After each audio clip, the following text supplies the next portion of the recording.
फैजान के घर पर मैं इस टाइम मौजूद हूँ। फैजान की उम्र 4.5 साल और फैजान की वालिदा मेरे साथ इस टाइम मौजूद हैं। इनसे हम बात करते हैं। अस्सलाम वालेकुम। क्या हुआ था फैजान को? हौसला करें, हिम्मत करें, बताएं आप।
फैजान, आप लोग कंबाइंड फैमिली सिस्टम है, इकट्ठे रहते हैं एक ही घर में। तो फैजान को कोई मारता पीटता था, कोई करता था, कोई गलत था? बस जरी जिवें बंदा प्यार करदा झट को बेवा वा झट झूठ मार लेंदा सी। मैं कहंदी सी ना मार ते बाबा भी आदा मैं नहीं सी उन्हें मोड़ा हाथ लाओ नहीं सी दे मुझे ना नहीं सी पता है नए साल का तक पड़ गया। फैजान जब घर से गया है, दूसरे घर में जा रहा था, जाते हुए क्या कह के गया आपको? छोटियां बच्चियां नाल इधर आया, खेलन आया। दस के आया सी मैं खेलन चला? हाँ 10 के आया। देवर का पूरा नाम क्या है? अब्दुल जब्बार। अब्दुल जब्बार कैसा है? फरमाबरदार बेटा है, नाफरमान है, कैसा लड़का है? प्यो दे बक्के भी पाया जाता है। बाप को भी मारता है? जे को जरी कुछ नहीं में गल करे ना उनदे नाल लड़ पई। बदमाशी करता है मोहल्ले में, गांव में भी बदमाशी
मुताला है मुझे अल्लाह का। क्या मुतालबा है, की चाहते हो हुण तुसी, की होना चाहिए? उन्होंने सजा मिलनी चाहिए। फैजान को दफना दिया, अच्छा फैजान की कब्र पे जाती हैं आप, अच्छा सबर आया दिल को कि नहीं? मोड़ो ना देर तो नहीं सी हुण मोड़ रब दे कमां दा मुड़ गया। तसव्वुर मुनीर साहब ऐसा SHO अपनी जिम्मेदारियां सरअंजाम दे रहे हैं थाना मांगटावाला ननकाना में। इस केस के हवाले से डिटेल्स हम जानते हैं तसव्वुर मुनीर साहब से। अस्सलाम वालेकुम। वालेकुम सलाम। तसव्वुर साहब, क्या कहानी है? ये 4.5 साल का बच्चा था, 11 तारीख को ये लापता हुआ है। इसके वालिद की 4 साल पहले डेथ हो चुकी थी, तो इसका जो दादा है वो इसकी कफालत कर रहा था। दादा ने पहले अपने रिश्तेदारों के ख़िलाफ़ कोई एप्लीकेशन दी कि उन्होंने मेरे बच्चे जो पोता है उसको अगवा कर लिया। उसके बाद फिर वो अपने तौर पे उनके साथ कंप्रोमाइज़ करता रहा। बाकी और 11 तारीख को ये इसने जो ना वकूए के बारे में पुलिस को इतना नहीं इन्फॉर्म किया। ये हमारे पास 15 तारीख को आया है दोबारा कि मुझे पहले अपने रिश्तेदारों पे शक था, तो मैंने अब उनसे जो है ना क्लियर कर लिया है। अब आप ऐसा करें कि मेरा कोई गोल सा पर्चा दर्ज कर दें।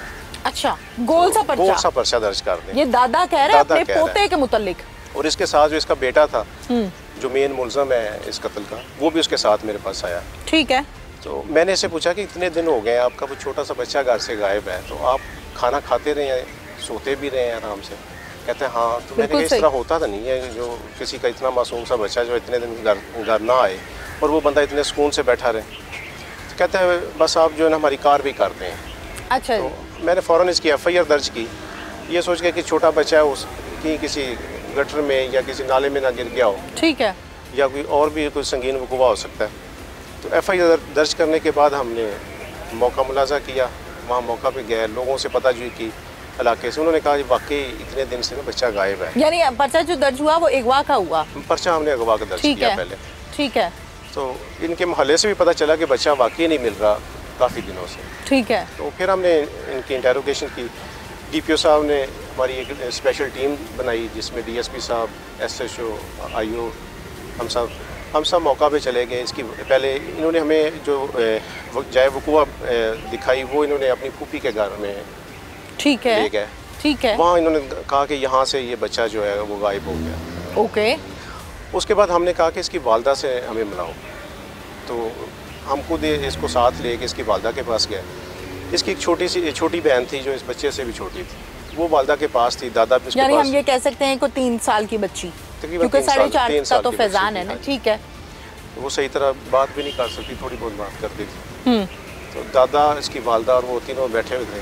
तो छोटी बच्ची से हमने पूछा कि बेटा आपका भाई किधर है? तो उसने कहा कि वो तो चाचू लेके गया है। जब उसने ये बात की तो दादा ने उसे थोड़ा सा डांटने की कोशिश की कि ये क्या बात कर रही है।